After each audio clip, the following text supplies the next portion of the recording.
The Velhari royal ship unresponsive dropped out of transit 3 degrees off its filed approach vector, which was the first sign that something was wrong. The second sign was the silence. No hailing frequency, no docking request, no acknowledgement of the port traffic controller's repeated queries. Just the ship, a long, silver-hulled vessel with bioluminescent panels that pulsed a deep, sickly amber instead of their usual pale gold, drifting across the mouth of Karreth Station's main berth like a question no one wanted to answer. Karreth Station was not a glamorous posting. It sat at the midpoint of the Kelvath corridor, a transit intersection that handled roughly 400 ships a week and was, by every metric that mattered to the Galactic Port Authority, optimally positioned and perpetually understaffed. The docking ring smelled of recycled atmosphere and engine coolant, and the particular fried carbohydrate scent that came from the Level 2 canteen operating at full capacity.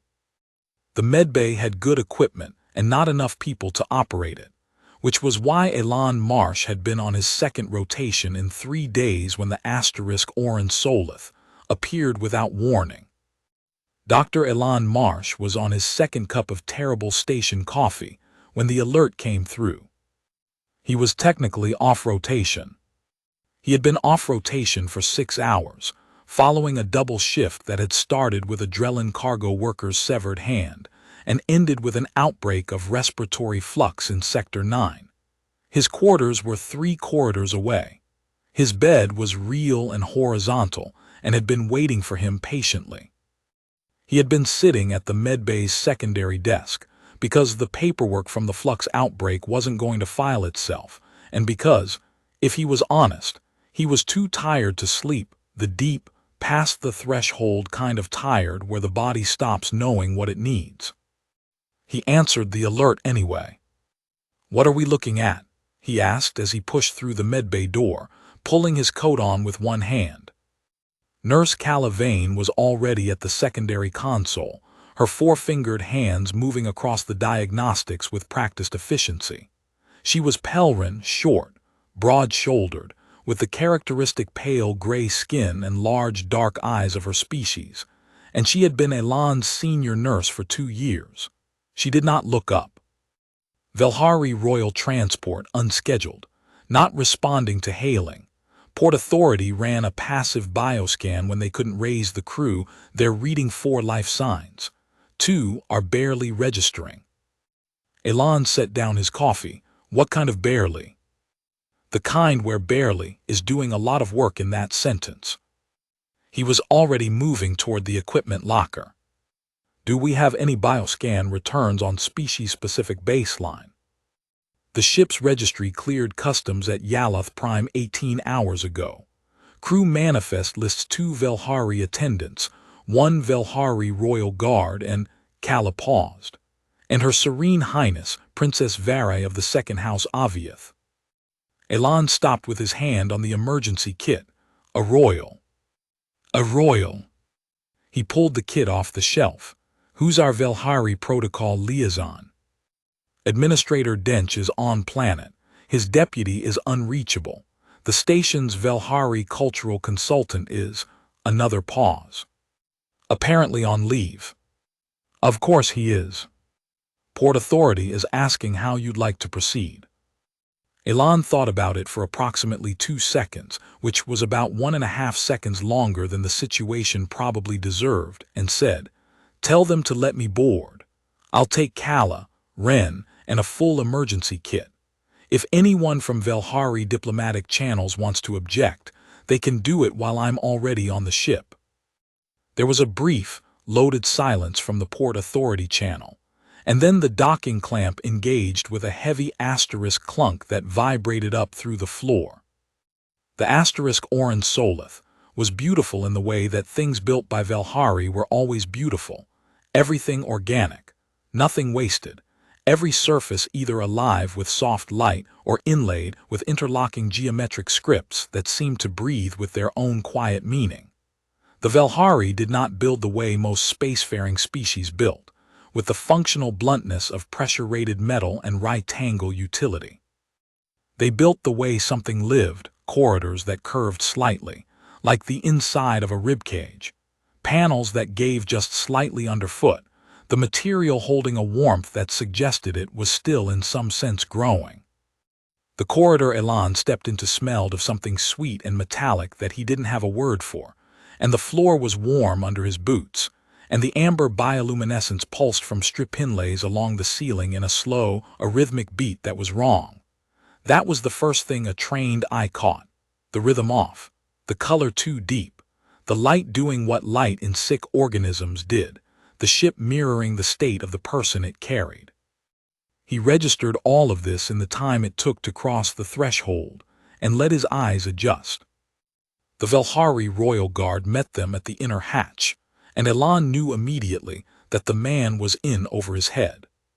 He was tall, they were all tall, the Velhari, with their narrow frames and their faintly luminescent skin that ran in spectrum from pale gold to deep copper. And he was visibly, carefully composed in the way that someone who was terrified composed themselves when they couldn't afford to look terrified. His armor, the pale ceremonial kind, had a dark smear across the breastplate that it took Elan a beat to recognize as dried blood. "This vessel is under the protection of the Second House Aviath," the guard said. His galactic standard was formal and slightly stiff. "I cannot permit non-Velhari personnel." "How long has she been unconscious?" Elan asked. The guard stopped. "The passive bioscan showed your lowest life sign in a compartment consistent with a stateroom," Elan said, not unkindly but also not slowly. "That scan came back reading a Velhari baseline of approximately 30%. I don't know your species' exact deviation point for organ failure, but I know 30% is not a number that buys you a lot of time. How long?" The guard's composure cracked just slightly at the edges. His jaw tightened. His eyes moved just briefly toward the corridor behind him, toward a closed door with a pale amber pulse beating weakly against the frame. 7 hours, he said. "She collapsed during the transit. She was speaking and then she was not. We could not reach her physicians. The transit communications were disrupted. We could not." He stopped. His throat worked. "She is the last of the second branch." "What's your name?" Elan asked. The guard blinked as if the question were unexpected. "Sorvith." "Sorvith, I'm Dr. Elan Marsh. I've been the chief medical officer at Karreth Station for 4 years. I have done trauma work on 11 different species, and I have access to the most current Velhari medical protocols available outside of Velhari space." He held the guard's gaze and kept his voice even. "I need to see her now. Every minute we spend standing here is a minute I can't give back." Another beat of silence, long enough for Elan to feel it. Then Sorvith stepped aside. The princess's stateroom was warm and dim, lit by the same amber bioluminescence that pulsed across the outer hull, and the 2 attendants who knelt on either side of the sleeping platform looked up at Elan's entrance with expressions that moved through surprise, offense, and something close to desperate relief in rapid succession. He registered all of that and moved past it. Princess Velhari of the Second House Aviath was, in any other context, and under any other circumstances, exactly what a Velhari princess probably looked like. Tall even lying down, her frame long and stilled, one arm drawn beside her and the other folded across her chest in the position someone had carefully arranged. Her features were high-boned and angular, the kind of face built for large rooms and careful observation. Strong jaw, wide brow, the particular Velhari bone structure that looked improbable until you'd seen enough of them, and realized it was simply a different vocabulary for what a face could be. The characteristic Velhari second eyelid was drawn across both eyes, a thin membrane in a pale tone that should have been translucent but had gone almost opaque, another wrong sign. The luminescent markings ran from temple to jaw on both sides in narrow bands that should have pulsed in slow, living rhythm. They were almost dark, a dim, failing amber barely distinguishable from her skin. Her hands, folded on her chest by someone who'd clearly done the best they could for her, were half-curled and unnaturally still. The nails were long, Velhari style, and they too had the ashy, drained quality that told him about circulation before the scanner confirmed anything. The color was wrong. Velhari's skin at baseline ranged from pale gold to deep copper. Hers should have been somewhere in the middle of that range, warm and lit from within the way healthy Velhari always seemed slightly lit from within, a metabolic luminescence that went bone deep. Instead it was the gray gold of old bone, and the faint lines of her circulatory pathways visible under Velhari's skin, a species trait. The vascular map readable just beneath the surface had gone the color of ash. Elan set his kit down and opened it without looking away from her. His hands found the scanner before he consciously reached for it. "Talk me through what happened," he said, and one of the attendants, the older one with close-cropped silver-gold hair and the kind of face that had been doing the work of two people for too long, began talking. Her name was Seth. The princess had woken from her rest period complaining of pain behind her orbital bones. She had eaten only the smallest amount at the last meal. She had seemed distracted, which was unusual. And then, during the transit, sudden, complete collapse. No warning, no cry. One moment she had been speaking, reviewing something on a data screen, and the next she had simply been on the floor, and none of them, not Seth, not Myra, not Sorvith, had been fast enough to catch her. Seth's voice did not waver while she said this. Her eyes did. Elan listened and worked simultaneously, which was a skill he'd built so deep into muscle memory over 12 years that he no longer had to divide his attention to do it. Scanner first, running the modified Velhari baseline protocol he downloaded and memorized when Karreth Station's transit numbers started pulling Velhari ships more regularly. Then a careful visual pass, the chest movement, irregular but present, the breath too shallow. The second eyelid, which in deep distress in Velhari species would develop a characteristic pale rim that he could just barely make out if he looked at the right angle in the dim light. The hands, which told him about oxygenation before the scanner got there. The faint, barely there luminescence in her markings, which told him about neural function. The jaw, the throat, the too still quality of someone whose autonomic systems were working very hard to do the minimum. The scanner returned its preliminary results, and Elan looked at them and then looked at Kala. Kala, reading the same screen over his shoulder, said very quietly, "That's Veth's cascade." Elan nodded once. He kept his face and hands completely level while he did it, because Seth was watching him read the scanner, and Myra was watching Seth, and what they read from his face in the next 10 seconds would set the register for the next several hours. Veth's cascade was a Velhari neurological event, cascading failure of the autonomic regulation system triggered by a particular kind of sustained stress response, often invisible until collapse. It was rare in the broader galactic medical literature, because Velhari were rare outside their own systems, and because the medical community that might have generated robust research on it was mostly located on Velhari Prime and adjacent systems, where the species didn't have to stress themselves to the edge of collapse, managing the expectations of a culture that never let its own see weakness. It was treatable if you caught it. It was fatal if you didn't, because it progressed in stages, and by the third stage the autonomic failure was irreversible. The body simply couldn't restart the systems that managed the automatic work of being alive. The scanner was showing him stage 2, early stage 2, but stage 2. He turned to the attendant. "Has she been under unusual stress in the last 2 weeks?" Seth's expression went careful in a way that told him yes, immediately. "The succession proceedings," she said, and the words were measured, diplomatic in the way that royal attendants were diplomatic, which was to say, "I'm telling you the truth, but only as much of it as I'm permitted to tell. The second house Aviath faces a challenge from a collateral branch. The princess has been before the council 12 times in the last 18 days. 12 times in 18 days, Elan repeated, and sleeping and eating how much in that period?" Seth looked at him, then looked at the princess. Something shifted in her face, not quite guilt, but close to it. the guilt of someone who had let it get too far because the person they were responsible for was also the person with authority over them. "Not enough," she said. "No, not enough." He said it without heat. He was already sorting through the kit, pulling out what he needed. "Kala, I need the standard Velhari IV line, the autonomic stabilizer in the modified low molecular weight form, and the Veth Protocol secondary support pack." "We have the stabilizer in the standard form," Kala said. "I'll need to reformulate." "Do it. I'll set the line." He looked at Sorveth, who had come in behind them and was standing very still near the door. "Sorveth, is there a secondary power coupling on this ship that I can use to run a heated environmental support?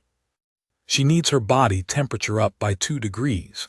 Velhari metabolism slows dangerously when body temp drops below a certain threshold, and she's at the edge of that threshold right now."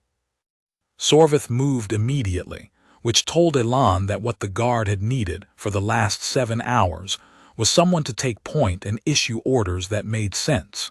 He disappeared into the corridor. The third occupant of the room, the younger attendant, who had not yet spoken, who had been sitting with the princess's hand in both of hers, looked up at Elan. She had the reddened orbital bones of someone who had been crying for a long time and had stopped only because she'd run out. "Will she live?" she asked. Her voice was very small. Elan glanced up at her. He had learned over 12 years that hope and honesty were not mutually exclusive, and that people, all species, needed both. "I caught it in time," he said. "That's the important thing, I caught it in time." The next 4 hours were not dramatic in the way that medical crises sometimes were dramatic. They were technical, sustained, and precise. Kala reformulated the stabilizer at the secondary station Elan had set up on the stateroom side table. She worked with the kind of focused, minimal competence that made him grateful for her every shift they shared. No commentary, no wasted motion, just the task getting done correctly at the correct rate. Elan set the IV line while Sorveth tracked down the secondary power coupling, and the heated environmental support came online 20 minutes after they'd identified the need for it, raising the ambient temperature in the stateroom by a controlled 2 degrees over 40 minutes rather than all at once. Because Velhari metabolism in a cascade event responded poorly to rapid temperature change, and every decision here had to be calibrated, not just correct. The stabilizer went in at the modified low molecular weight concentration. The standard form would have been too heavy for her current state of autonomic suppression, would have added a processing load the system couldn't carry, at a rate Elan calculated against her body mass, the cascade stage reading, and the ambient temperature data, adjusting twice in the first hour as the scanner returns shifted. Elan ran 4 sequential scanner passes in those first 2 hours, comparing each against the baseline return of the first, watching the cascade arrest in the way that it arrested when you caught it correctly.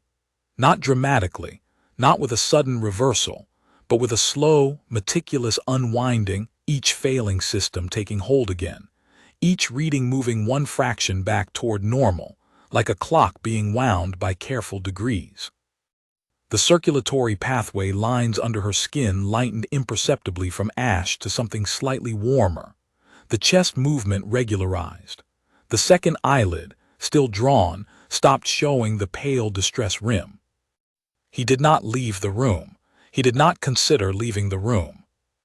He had been asked once, in the early stages, by Sorveth, who was trying to do his job and clearly felt conflicted about the fact that a non-Velhari was standing watch over his charge, whether Dr. Marsh needed anything from the galley. It was a polite suggestion that perhaps Dr. Marsh might like to leave for a while. "I'd take another cup of coffee if you have it," Elan said, not looking up from the scanner. "And I'll need someone to notify me immediately if her secondary respiratory markers change. Are you able to read these displays?" Sorveth looked at the displays. Yes, I can read them." "Good, then you're my second set of eyes in here. Call me if the number in this column," Elan pointed. Drops below 0.42. Otherwise, I'd appreciate that coffee. Sorveth went and got the coffee, and didn't suggest again that Elan might like to leave. Around the third hour, the luminescent markings on the princess's temples flickered. It was a small thing, a brief, weak pulse of pale gold that faded almost immediately, but Elan saw it, and the younger attendant, whose name turned out to be Myra, saw it too.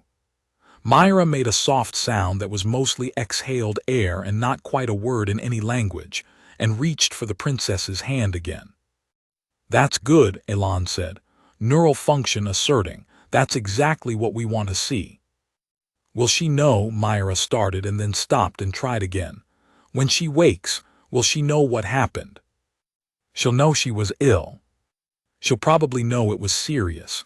He paused. "Whether she knows the details depends on who tells her and how." Myra looked at him for a moment. Then she looked at Sev. Some communication passed between them that Elan didn't fully parse. "She will not like," Sev said carefully, "that she required this intervention." "Most people don't like requiring medical intervention," Elan said. "It means they were vulnerable. That's uncomfortable." He checked the scanner return. "She'll live, which means she'll have the luxury of being annoyed about it. That's a good outcome." The princess regained consciousness incrementally, which was how Veth's cascade typically resolved. Not a sudden return, but a gradual accumulation of awareness, each layer arriving separately. First the breathing deepened and regularized. Then the second eyelid began to retract. Then the luminescent markings brightened by slow, steady degrees, returning to something closer to what they should have been. Warm gold, running temple to jaw, visible and alive. Her eyes opened on the 4th hour and 27th minute after Elan had boarded, and the first thing she looked at was the ceiling of her stateroom. And then the second thing she looked at was Elan Marsh, sitting on a low equipment case near the foot of her sleeping platform with a scanner in one hand, and his notes open on a small display beside him. He was writing something. He did not immediately notice she was looking at him. The attendants, who had noticed, made a collective soft sound and moved toward her. And Elan had gathered, the kind of composure that came from years of learning to compose herself in the presence of courts and councils and people who were watching for weakness, kept her eyes on the human physician for another moment before she turned to acknowledge her people. Elan looked up when Myra said her name. The princess was awake. She was pale still, the gray gold not yet fully resolved into healthy copper, and there were shadows under her eyes and lines of exhaustion around her mouth that 12 days of council proceedings had put there before the cascade event had made them worse. But her eyes were open and clear, and the gold lines on her face had returned to their full brightness. She met his gaze steadily, which he had not entirely expected. "You are the physician," she said. Her standard was far better than her guard's fluid, almost unaccented. "Dr. Elan Marsh," he said. "Karreth Station Medical Division, how are you feeling?" "As though I have been taken apart and reassembled," Velhari said, which was such an accurate description of recovering from Veth's cascade that Elan almost smiled. "That's expected," he said. "The autonomic cascade means your regulatory systems had to restart and resynchronize. It'll feel like that for another few hours, maybe through tomorrow. The sensation will ease." Her gaze moved to the IV line, then to the monitoring equipment, then, with a small, contained movement around the room, taking inventory of what had been done while she was unconscious. He watched her do it. She was cataloging, assessing, building a picture. It was a very particular kind of alert intelligence, and it reminded him, briefly, of his better medical colleagues, the ones who went quiet when they needed to understand something rather than louder. 7 hours, she said finally. It was not quite a question. 8 now, Elan said. You were brought to the station's approach about an hour in. It took some time to work out the boarding access. Her gaze moved to Sorveth.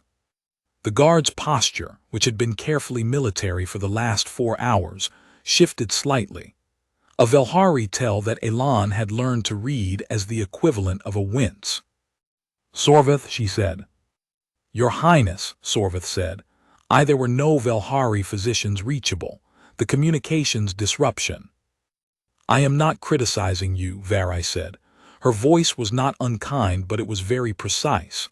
"I am asking, he was already here or did someone summon him?" "He was." The station's port authority performed a passive bioscan. "Dr. Marsh."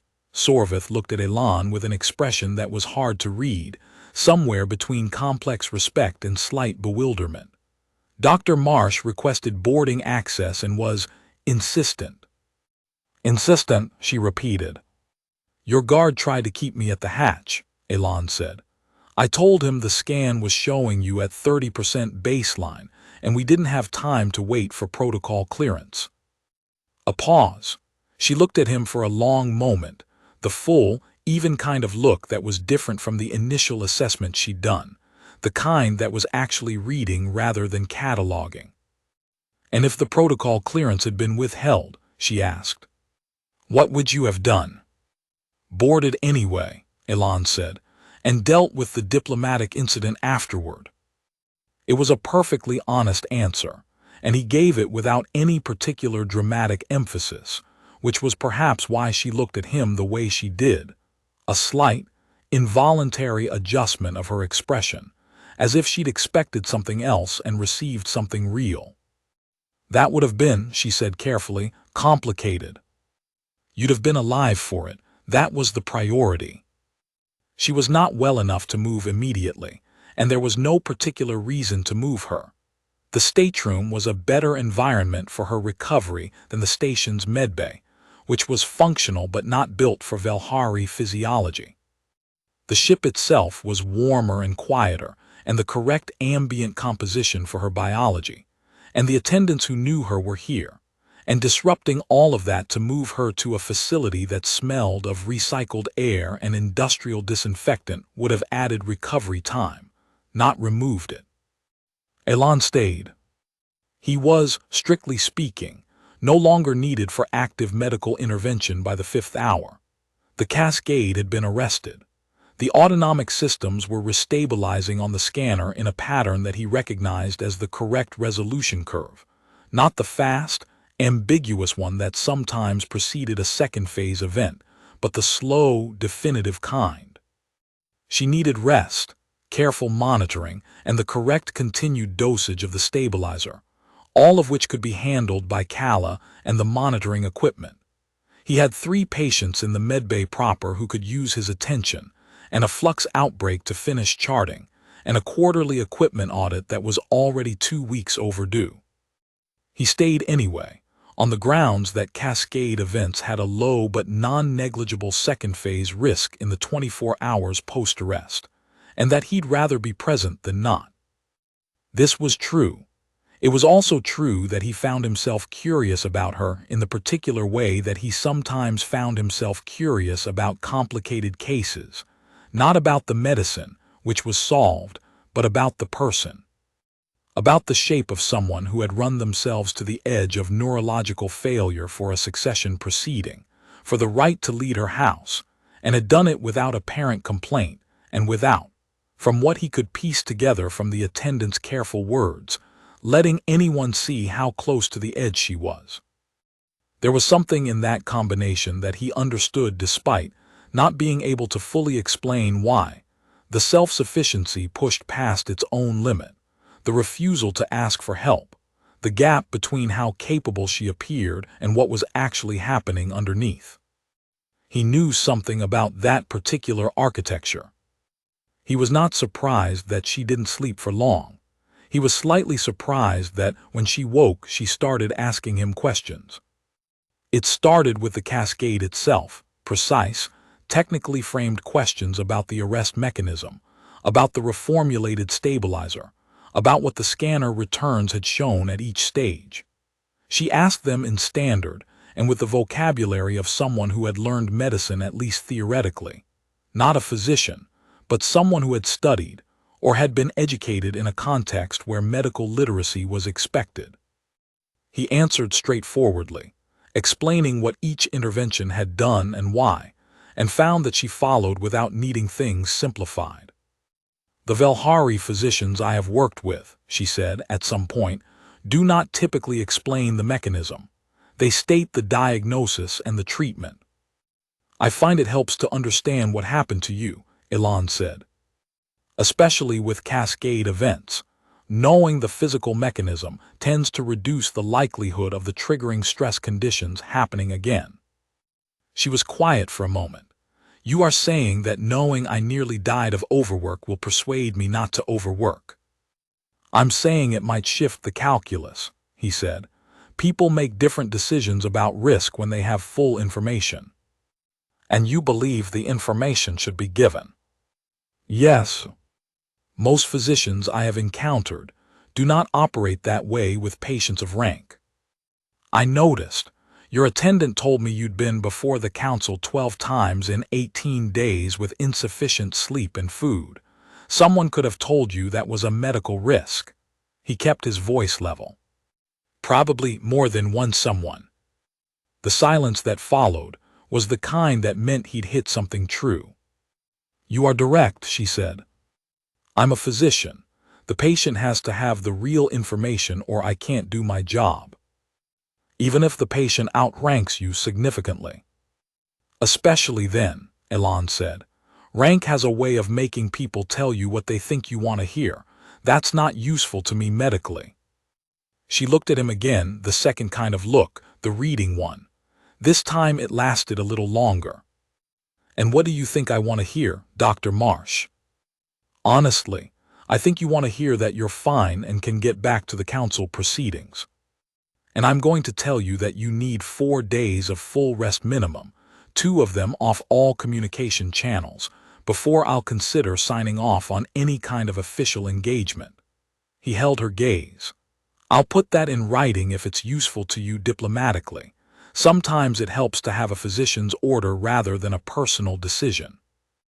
Her expression moved in a way he was beginning to be able to read, a slight softening around the eyes, not quite warmth but the precursor to it. Something that had been held carefully closed, opening by one small degree. "A physician's order," she said, almost to herself. "You are offering to give me cover. I'm giving you accurate medical advice. If that advice happens to be useful in another context, that's coincidental." She looked at him for another moment, then she said, "Seth." Seth appeared immediately from the corner of the room. "Your Highness." "Bring Dr. Marsh something to eat. He has been here for—" She looked at him. "How long have you been here?" "About 5 hours now." 5 hours without a meal is insufficient, Dr. Marsh. "I had coffee." "That," she said, with the particular tone of someone stating an obvious truth, "is not a meal." She slept again in the 6th hour, properly this time. Not the unconscious crash of the cascade but real sleep, the kind her body had been refusing to give her for 2 weeks. The luminescent markings settled into their resting brightness, and the lines of exhaustion around her mouth smoothed slightly, and Myra pulled a woven cover over her with the careful tenderness of someone who had been with her for a long time. Elan ate the food Seth brought, something warm and sweet-savory that he didn't have a name for but which was genuinely excellent, and did his chart notes, and watched the monitoring equipment and felt, for the first time in what had been a genuinely long day, something close to settled. Kala came in around the 7th hour to check the scanner and give him a look that communicated several things at once. Primarily, you could go sleep now, and you're not going to, are you? "I'll leave when her next set of readings comes back clean," he said. Kala made a sound that was skeptical in any language and went back to the medbay. Sorvith had stationed himself outside the stateroom door, which was his job, but he'd taken to leaving it partly open and checking in on the monitoring equipment with the careful focus of someone who had learned to read the displays and taken it seriously. Elan had noticed this and was not ungrateful for it. "She'll be all right," Elan said, the one time Sorvith came to stand beside him and look at the screens without asking anything. The readings are all moving in the right direction. Sorvith looked at the screens for another moment. I failed her, he said. I did not know what was happening. I should have known. Veth's cascade doesn't always present with recognizable external signs before collapse. There's a reason it goes undetected. Elan paused. The medical failure here, if there is one, is that she was allowed to reach a stress load that made the cascade possible. That's systemic. That's not one guard's failure. Sorvith was quiet. Then he said, "You did not hesitate at the hatch." There wasn't time to hesitate. No, but many physicians in your position would have waited for authorization regardless. The Velhari way is to observe protocol. It is not, he paused, searching for the word. It is not typical what you did. The Velhari way and the medically correct thing weren't compatible in that moment, Elan said. I picked the medically correct thing. Sorvith made a sound. It might have been the Velhari equivalent of a short, dry exhale of something that wasn't quite a laugh but was adjacent to it. She will want to speak with you again, he said. When she wakes, he searched again. She pays attention to things that are not typical. She was awake by the 9th hour, and the gray gold had resolved fully back to copper, and when she sat up slowly, Myra hovering with careful hands, the gold markings ran full and even from temple to jaw, and Elan's scanner confirmed what he could already see. She was going to be fine. He told her so, in the direct way he'd told her everything. She received it in the same way she'd received everything, with the composed, attentive manner of someone who was listening to the actual content rather than the reassuring shape of the words. 4 days, she said. Minimum, ideally 5. The council will still be there in 5 days, Elan said. You won't be, if you don't give your system time to fully stabilize. Cascade events have a recurrence risk in the 30 days following. Sustained stress during that period raises that risk significantly. She absorbed this. And if I take the 5 days, recurrence risk drops to near baseline. And if I don't, then I'd say 1 in 4 chance of a second event, and the second event is always worse than the first. She looked at her hands, both of them, the circulation pathways visible again under her skin, back to their warm amber. Some assessment happening that he wasn't fully inside. I will accept your recommendation, she said finally, for 5 days. I'll write the order. You said that before, a pause, that you would write it if it was useful. Still stands. She looked at him. Write it for 6 days, she said. I want a margin. Elan blinked. Then, and this was genuine, the kind of surprised warmth that came when someone impressed him, he almost smiled. 6 days, he said. If I am to be removed from the proceedings, she said, and there was something in her voice now that was not quite humor but was the Velhari equivalent architecture of it. I would prefer to be removed sufficiently that there is no ambiguity. That's good thinking medically. It is also good thinking politically. She paused. Thank you for explaining the mechanism, for the cascade, for what it means. Of course. No one has explained it to me before, what was happening in my own body. She considered this. I did not know I was ill. I knew I was, a brief search, diminished, but I did not know the cause or that it was progressing. You know now, Elan said. Yes. She met his gaze, and it was the third kind of look, different from the catalog and different from the reading, this one more open, something that had been held at a careful remove allowed closer. I know now. The diplomatic response arrived in the 11th hour, which was when the communications disruption that had prevented the unresponsive from reaching anyone during transit finally cleared, and the message traffic backed up over the previous 9 hours came through all at once. There were a great many messages. Elan, sitting at his notes in the outer compartment while Velhari rested, was aware of Sorvith managing the incoming traffic with the focused urgency of someone dealing with a very polite avalanche. The Velhari cultural consul, the one who had been on leave, arrived at the station's outer hatch 40 minutes later, flushed and formal, and carrying a great deal of diplomatic language with which he apparently intended to address the situation of a non-Velhari physician having boarded a royal transport and administered treatment without authorization. Elan spoke with him briefly in the corridor. "The situation," Elan said, "was a medical emergency. I boarded because I assessed that the risk of waiting for authorization was greater than the risk of the diplomatic incident. The princess is recovering well. I have detailed notes available for any Velhari medical review if required. Is there anything else I can help you with?"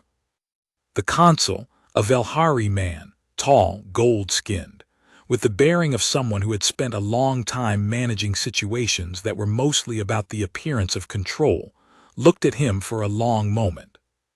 "The second house Aviath," he said carefully, "will need to formally acknowledge the intervention." "That's between you and them," Elan said. "I have patients to see." The formal acknowledgement, as it turned out, came before he'd made it back to the medbay. He heard her voice in the corridor before he reached her, which meant she'd come out of the stateroom, which meant she was up and moving when she should have been resting, and he turned around with an expression he was aware was very close to mild exasperation. This was, he reflected, a thing she did, moved when she had determined movement was necessary, and made that decision herself, and the fact that someone else might have an opinion about the timing of the movement was a factor she acknowledged and then processed at her own schedule. He was working on finding this less frustrating and more characteristic. He was not entirely successful yet. Velhari of the second house Aviath was standing in the corridor in her recovery garments, still gold-lit, still copper-skinned, tall again in the way she hadn't been in that first dim stateroom when the vitals were terrible and the markings were almost dark, and she had clearly overheard the last portion of his conversation with the consul, because her expression had the particular quality that it got when she had heard something she intended to act on immediately. "Your Highness," he said, "you should be resting." "I will rest in a moment," she said. She looked at the consul, who had straightened to full formal bearing at her appearance with the speed of long professional training. "Daven." "Your Highness," the consul inclined his head. "The second house Aviath thanks." "Dr. Marsh saved my life," Velhari said, and her voice was very even and very clear in the way that voices were when someone was making a point that was also a statement of record, a sentence being spoken for the archive as much as for the room. He did so by boarding without authorization when authorization was unavailable and the medical situation was urgent. He remained for 9 hours through the acute phase and for 6 days through the recovery monitoring. The second house Aviath does not merely acknowledge this. The second house Aviath regards it as an act of significant honor, which will be formally recorded in the house's registry as such, with full specificity, not as a general diplomatic courtesy. The consul looked briefly at a loss, which told Elan that significant honor had a specific meaning in Velhari house registry terms that went beyond the polite end of the scale. "Your Highness, the protocols regarding non-Velhari medical practitioners and unauthorized boarding of royal transports." "The protocols," Velhari said, with the tone of someone who had spent considerable time before councils and knew exactly how to end a procedural objection, "can be addressed by our legal advocates. What Dr. Marsh did is a separate matter and will be recorded separately." She looked at Elan. "That is my intention. If you have an objection, I would like to hear it." "I don't," he said, "though you should sit down." Her expression did the thing again, the almost warmth, the 1-degree opening. He had seen it across 6 days often enough now to know it as distinctly hers, the tell that sat just below a smile. "In a moment," she said. "Your Highness, I am standing in a corridor, Dr. Marsh. I am not performing a council address. You are standing in a corridor 9 hours after a cascade event, which I am recovering from correctly because of your intervention. She held his gaze, and there was something in it that was entirely direct and entirely deliberate, both the patient and the person, making sure he understood what she was saying. I wanted you to know that. Before you left. Elan looked at her for a moment. The consul was watching both of them. Sorvith had appeared from somewhere and was watching too, with the look of someone observing an outcome he had privately been hoping for. Sit down, Elan said, please. She sat. There was a bench set into the corridor wall, the Velhari design ethic extending even to functional necessity. And Sorvith appeared from directly behind him, with a folded blanket that was absolutely not standard guardsman equipment, and which he had clearly been carrying in anticipation of exactly this moment, which told Elan something about Sorvith that confirmed everything he already mostly knew. I will come back tomorrow to check your readings, Elan said. I will be here, she said. The station has agreed to extended berthing while I convalesce. A pause. Davin arranged it. The consul, from a short distance away, managed to look both mildly offended and quietly relieved at the same time. Good, Elan said. Kala will be on rotation tonight. She's fully briefed on your protocol and can reach me immediately if anything changes. Eat something before you sleep. Real food. He glanced at Sorvith. Make sure she eats something before she sleeps. Sorvith, with the expression of someone whose job description had just expanded in an unexpected direction, and who was completely fine with this, said, Yes, doctor. He came back the next morning, and the morning after that, and the morning after that, which was what the medical situation required. This was simply true. The Cascade protocol for the post-arrest monitoring period was specific about the examination schedule, 12-hour intervals for the first day, then daily, with full panel scanner runs each time, and Elan was thorough about specific things. The visits were not brief. She asked questions every time, about the recovery mechanism, about what each day's readings indicated, about the recurrence risk as it changed with each clean return. She approached the information the way a structured thinker approached a new domain. Methodically, building from the mechanism outward, asking about each variable before she connected it to the larger picture, and she made no pretense of already knowing things she didn't, which Elan found unusually refreshing in a context where most people with authority preferred to appear informed. She also asked other things. About Karreth Station, about his work, about the 11 species, how he'd accumulated experience across such a range, what the differences were that mattered medically, and what were differences that only seemed to matter until you got close enough to see the same thing wearing a different biological vocabulary.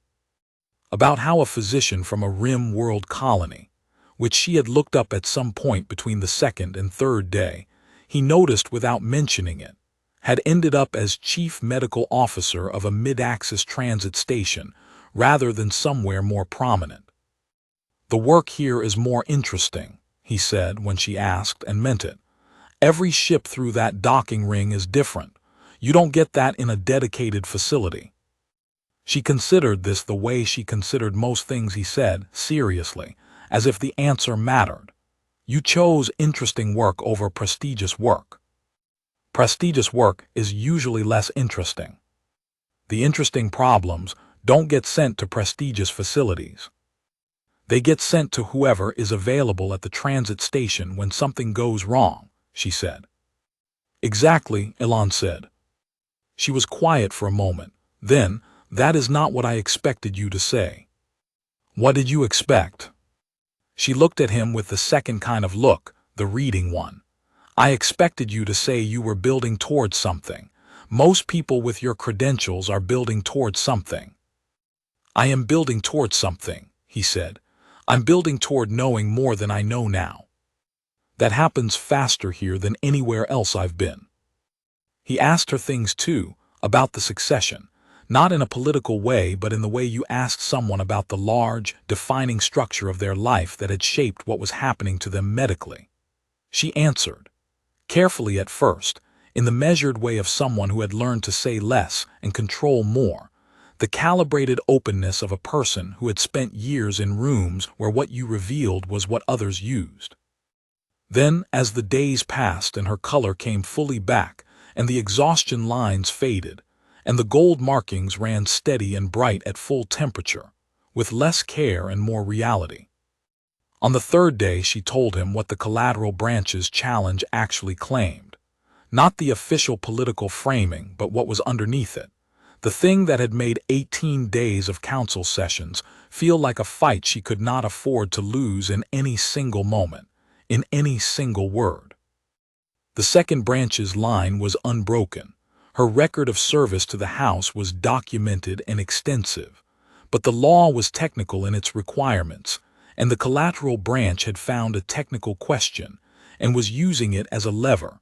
And every session before the council was another opportunity for that lever to find a crack. She told him this directly, looking at him, and he listened without interrupting, and when she was finished he said, "You ran yourself to the edge of a fatal cascade event for a succession proceeding." "For the House," she said, "for the people in it. The second House Aviath has held its position for 200 years. If the collateral branch takes the seat, they will dismantle what the second branch built." A pause. "I am aware that this does not justify what I did to my own physiology." "It explains it," Elan said. "It doesn't justify it." "You sound like Seth." "Seth has been trying to tell you for 2 weeks. You should have listened to her." "I know that now," she said. And then she laughed, a real one, small and somewhat surprised at itself, the kind that happened when honesty and absurdity arrived at the same moment. And Elan found himself aware that he had not yet heard her laugh, and that it was a sound he was unexpectedly interested in hearing again. On the fourth day, he arrived to find her sitting up in the broad window nook of the stateroom's outer wall with a data screen in her hands, and the pale gold of the station's docking lights running in slow bands across her face. And she looked so different from the ash-colored stillness of the first night that he stopped in the doorway for a moment before she looked up and said, "Good morning, Doctor. Your timing is useful. I have a question about the secondary marker readings from yesterday." On the fifth day, he cleared her medically. On the sixth day, because she had asked for 6, and because he found he was in no particular hurry to stop having a reason to come back, he came to tell her that she was fully released. The stateroom was warmer than it had been on the first night, or maybe it was the same temperature, and he had simply stopped noticing the difference between her ship and his station. The way you stopped noticing unfamiliarity once you'd been somewhere enough times that it rearranged itself in your mind from foreign to known. The bioluminescence had gone back to its proper pale gold. Fully, cleanly, the arrhythmic sickly amber of 6 days ago completely resolved, the light in the panels moving in the slow, healthy pulse that he had never seen before that first night but which now looked exactly right. Myra was at the far end of the room, doing something at a small desk, her posture the relaxed kind that hadn't been available to her 6 days ago. Sorvith was not at the door, which meant he was somewhere close, but not obligated to perform guard formality for a physician he'd come to treat essentially as extended staff. Velhari was sitting in the window nook again. She seemed to favor it, the position that put the station's slow exterior light behind her and let her read without the overhead panels. And she set the data screen aside when he came in with the kind of unhurried attention that was simply her manner, the natural quality of someone who gave her focus completely once she chose to give it. Elan gave her the scanner return and walked her through it, the autonomic systems fully restabilized, the secondary markers all in the normal range, the cascade risk returned to pre-event baseline, all 6 dimensions of the cascade protocol showing clean. He walked her through each one, the way he'd walked her through every reading over the past 6 days, because she had made clear from the second day that she intended to understand her own physiology and not merely receive pronouncements about it. And because he found that explaining things to someone who was genuinely tracking the explanation made him more precise, not less. She asked her precise questions, He answered them. She listened to each answer completely before moving to the next question, which was a habit he had begun to notice and appreciate in the way you appreciated things that turned out to be rarer than you'd assumed. When they had been through all of it, and the scanner was back in his coat pocket, and the data was formally logged, there was a quiet that was not awkward but was full of something neither of them had named. "The council," she said. "You're medically cleared for it," Elan said. "Eat and sleep regularly or we'll have this conversation again." "We would have to be in proximity for that conversation to occur," she said. "And my transit filing has the unresponsive leaving tomorrow." "I know," he paused. "Sorvith showed me the updated registry." She looked at him steadily. "Did he?" "He mentioned the formal acknowledgement was registered. He seemed satisfied about it." "He was there," Velhari said. "He takes a protective interest in what he considers a correct outcome." "So do I," Elan said. "Medically." "Medically," she repeated, and the word was careful in a way that made it mean more than it said. He had the scanner in his hand still. He became aware of this as a slightly more awkward fact than it had been. "The Karreth Medical Archive," he said, "doesn't have a complete set of current Velhari physiological updates. The last data exchange was 3 years ago." He kept his voice level. "If the Second House Oviath's medical division had updated references they were willing to share, it would significantly improve care for any Velhari nationals who transit through here." Velhari was quiet for a moment. Her expression was doing the fourth thing, the entirely open one, the one without the careful managed layer over it, that he had seen occasionally over the last 6 days and never long enough to map. "That is an appropriate medical request," she said. "It is. I will have Seth arrange the data transfer." A pause. "It may require some follow-up communication for accuracy." "That's understandable. Direct communication, not rooted through the diplomatic consul." She met his eyes. "He has many excellent qualities but is not well suited to medical technical content." "No," Elan agreed. "That sounds reasonable." Another quiet, the full kind, both of them sitting inside it without needing to address it. "You walked onto my ship," Velhari said, "without authorization, in defiance of protocol, because you had looked at a number and decided the number was not acceptable." 30% baseline, Elan said. "No." "And you stayed for 9 hours before I was awake, then for 6 more days." "The medical situation required." "I know what the medical situation required," she said. Her voice was not cutting, it was simply precise. "I have been asking you questions about it for 6 days. I know exactly what the medical situation required, and I know that you were present for considerably more of it than the situation strictly demanded." He looked at her, she looked at him. "I will be back through this corridor in 40 days, she said. "The council proceedings will conclude before then, one way or another. Karreth is on the direct transit line from Velhari Prime to the outer stations." "I know," Elan said. "I've seen the transit maps." "Then you know it would not be unusual for a vessel in that corridor to make a port call here." "No, not unusual at all." The gold markings at her temples were very bright in the warm light. She was looking at him with the open expression, the fourth one, the real one, and he thought about 30% baseline and 9 hours in a dim room, and the particular way she had looked at him the first time she'd opened her eyes and found him sitting there. 40 days, he said. 40 days, she confirmed.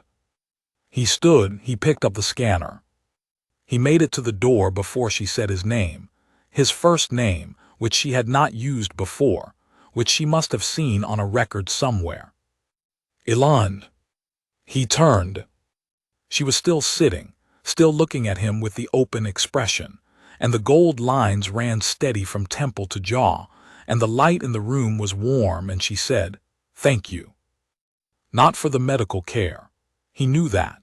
He had known that she could say thank you for the medical care in any of several careful ways that would have meant exactly that and nothing more, and she had not said any of them. 40 days, he said again, and the word meant something it hadn't meant 60 seconds ago, and she knew that, and he knew that she knew it. He walked back to his medbay through the station corridor in the particular kind of quiet that settled in when a long case closed correctly and something else, less definable, more interesting, was just beginning. Calla was at the desk when he came in.